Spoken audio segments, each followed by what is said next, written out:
This video shows how you can use the parental controls to restrict the content that is streamed on Netflix. For that, open the Netflix, and then at the bottom you will see this more button. Click on that, then click on account button. After that, scroll down, and you have to click on parental controls over there, and then you have to enter the password.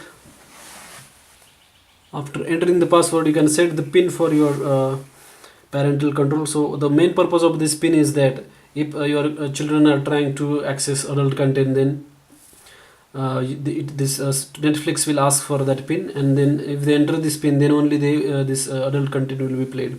So you can restrict what kind of content requires the pin. So right now it is saying that pin protection is off. So all these things are green, that means everything will be streamed without asking for the pin. So if you want to restrict, say, adult or teen content, then you have to click on that one like that. So you can see that content for adults protected by pin. Here content for the teens and up will require the pin.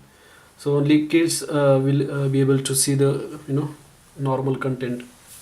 If they try to see the teens or adults related content, then it will ask for the pin.